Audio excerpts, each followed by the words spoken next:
MiG-21 bison से दुश्मन पाकिस्तान का F-16 गिरा देने वाले विंग कमांडर अभिनंदन अपना प्लेन क्रैश होने पर भी सही सलामत बच निकले विंग कमांडर अभिनंदन। लेकिन बदकिस्मती कि उनका प्लेन क्रैश होकर जिस जगह गिरा वो जमीन थी दुश्मन देश पाकिस्तान की। मिली जानकारी के अनुसार पाकिस्तान की जनता ने उनको पैराशूट से उतरते देख उन्हें घेर लिया। उन्हें यह तक पता नहीं था कि वो जिस जमीन पर उतरे हैं वो पाकिस्तान की है या भारत की। एक वायरल वीडियो से मिली जानकारी के मुताबिक उन्होंने उन्हें घेर कर खड़े लोगों से पूछा ये कौन सी जगह है। लोगों ने उनसे झूठ कहा कि वो हिंदुस्तान में गिरे हैं। उन्हें भरोसा नहीं हुआ तो उन्होंने भारत माता की जय का नारा लगाया और इसके बाद कुछ बुजुर्गों ने उन्हें बताया कि वो पाकिस्तान में हैं। वायरल वीडियो में पाकिस्तानी नागरिक बताता है कि अभिनंदन उठकर भागने लगे और नाले में कूद गए। अभिनंदन को भागता देख लोगों ने उन्हें घेर कर पकड़ लिया। एक वीडियो सोशल मीडिया पर वायरल हुआ जिसमें पाकिस्तान के कुछ लोग उनको घेर कर चल रहे हैं। उनकी आंखों पर पट्टी बंधी हुई है, लोग उन पर हमला कर रहे हैं और अधिकारी उन्हें लोगों से बचाते हुए अपने साथ ले जा रहे हैं। इस वीडियो को देखने के बाद भारतीय जनता में आक्रोश फैल गया। अपने देश के विंग कमांडर को इस हालत में देखकर लोगों का खून खौल गया।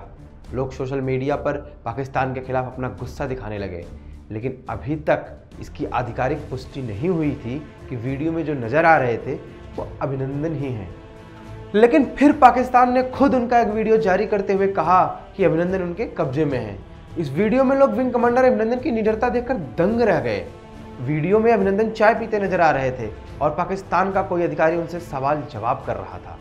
विंग कमांडर अभिनंदन की तरफ से मिल रहे जवाबों को सुनकर लोग हैरान थे। सवाल कुछ ऐसे थे, नाम क्या है तुम्हारा? विंग कमांडर अभिनंदन। उम्मीद है आपको यहाँ अच्छे से रखा जा रहा है। बिल्कुल, मैं अपने इस बयान को रिकॉर्ड करवाना चाहूंगा और अपने देश जाकर भी इस बयान को नहीं बदलूंगा। मुझे ये लोग अच्छी तरह से रख रहे हैं। पाक आर्मी में बहुत नेक इंसान है। जब से इस तरफ आया हूं तब से पाक आर्मी के जवान मेरा ख्याल रख रहे हैं। फिर सवाल आता है, अच्छा कमांडर आप इंडिया में कहां से आते हैं? जवाब, क्या आपको क्या लगता है मुझे बताना चाहिए? माफी चाहूंगा मेजर, मैं साउथ से बिलोंग करता हूं। अब फिर अगला सवाल आता है, क्या आपकी शादी हो चुकी है? जाहिर सी बात अभिनंदन का जवाब होता है हाँ। फिर अगला सवाल आता है, आशा है चाय आपको अच्छी लगी होगी। जवाब आता हाँ, बहुत बढ़िया है। फिर अगला सवाल पाकिस्तानी आर्मी की तरफ से, ठीक है अब कुछ खास बातें, आप कौन से विमान उड़ा रहे थे? अभिनंदन का जवाब बिल्कुल एक बहादुरी के साथ, माफ़ी चाहता हूँ मेजर, मैं आपको ये नहीं बता सकता, लेकिन मुझे भरोसा है कि रिकॉर्ड से आपको पता चल जाएगा। पाकिस्तानी आर्मी के अफसर का फिर सवाल, और आपका मिशन क्या था? फिर एक बार अभिनंदन ने बहादुरी से जवाब दिया, माफ़ी चाहता हूँ, मुझे नहीं लगता कि मुझे आपको ये बताना चाहिए। उनकी निडरता को जिसने भी देखा हैरान रह गया। दुश्मन देश में होकर भी अभिनंदन की तरफ से दुश्मन सेना के अधिकारी को दो टूक दिए जा रहे जवाबों को सुनकर लोग भी हैरान हुए और हिम्मत भी मिली। इधर उनकी गिरफ्तारी की खबर आने के तुरंत बाद से भारत में उन्हें बचाने की कवायद शुरू हो गई।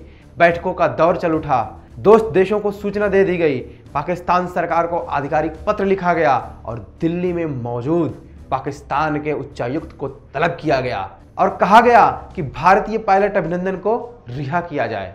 हालांकि जिनेवा युद्ध संधि के मुताबिक पाकिस्तान के पास अभिनंदन को रिहा करने के अलावा कोई चारा नहीं था, लेकिन फिर भी भारतीय सरकार ने अपनी तरफ से कोई कसर नहीं छोड़ी और पाकिस्तान पर दबाव बनाना बंद नहीं किया। भारत ना तो अभिनंदन की रिहाई से पीछे हटा और ना ही आतंकियों पर हो रही कार्रवाई की बात से। कुछ इस्लामिक देशों को छोड़कर विश्व के बहुत से बड़े ताकतवर और मजबूत देश भारत के साथ खड़े थे। अमेरिका, ब्रिटेन और फ्रांस ने यूनाइटेड नेशन में जैश ए मोहम्मद के सरगना मसूद अजहर को वर्ल्ड टेररिस्ट घोषित करने का प्रस्ताव रखा। दूसरी तरफ पाकिस्तान का दोस्त देश चीन भी आतंकवाद के मुद्दे पर पाकिस्तान के खिलाफ होता नजर आया, क्योंकि चीन के बुझेन में अमेरिका, चीन और रूस के बीच आतंकवाद के खिलाफ एकजुट होने की बात हुई थी। यूनाइटेड नेशन ने भी आतंकवाद पर लगाम लगाने की बात कई बार कही। आतंकवाद के मुद्दे पर सार्क समिट में भी पाकिस्तान की स्थिति अच्छी नहीं है। यहाँ तक कि सऊदी अरब, जिसने हाल ही में पाकिस्तान को फाइनेंशियल मदद की थी, वो भी आतंकवाद के खिलाफ है। कुछ मीडिया रिपोर्ट्स की माने तो प्रिंस सलमान ने भी पाकिस्तान पर अभिनंदन को रिहा करने का दबाव बनाया। इसके अलावा ये बात तो आप जानते ही होंगे कि फाइनेंशियल एक्शन टास्क फोर्स यानी कि FTF ने पाकिस्तान को पहले से ही ग्रे लिस्ट में रखा हुआ है और पाकिस्तान को इस बात का भी डर सता रहा है कि उसे ब्लैक लिस्ट ना कर दिया जाए। और आखिर में एक वजह ये कि इंडियन एयरफोर्स की तरफ से पाकिस्तान के बालाकोट में जो झलक दिखाई गई थी, उसका खौफ उनकी रगों में अभी तक बाकी होगा।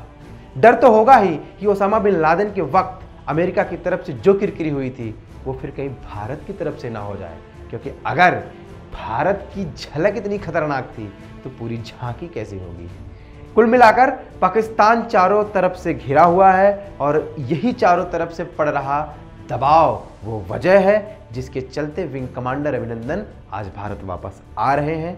जिनेवा युद्ध संधि और बाकी के सभी दबावों ने पाकिस्तान को इतना मजबूर कर दिया कि उसे अभिनंदन को रिहा करना पड़ रहा है। लेकिन पाकिस्तान ऐसे दिखा रहा है जैसे वो बड़ा दयालु है, वो युद्ध नहीं चाहता और इस वजह से वो विंग कमांडर अभिनंदन को रिहा कर रहा है। विंग कमांडर अभिनंदन को आज रावलपिंडी के आर्मी हेडक्वार्टर से लाहौर लाकर international committee of red cross को सौंप दिया जाएगा। यहां से उन्हें अमृतसर के वाघा अटारी बॉर्डर ले आया जाएगा और इसी रास्ते अभिनंदन की घर वापसी होगी। एयरफोर्स के अधिकारियों की एक टीम और अभिनंदन के पेरेंट्स उन्हें वहां रिसीव करने के लिए पहले से मौजूद रहेंगे। तो आइए इंतजार करते हैं अभिनंदन के आने का और अभिनंदन का अभिनंदन करते हैं। उनके वापस आने की खबर मिलने के बाद ही पूरा देश लीडर अभिनंदन के घर आने के इंतजार में है और उनका अभिनंदन करने को तैयार है। अगर आप हमें फेसबुक पर देख रहे हैं तो फॉलो करें और सी फर्स्ट करें, और अगर यूट्यूब पे देख रहे हैं तो सब्सक्राइब करें और बेल आइकन दबा दें।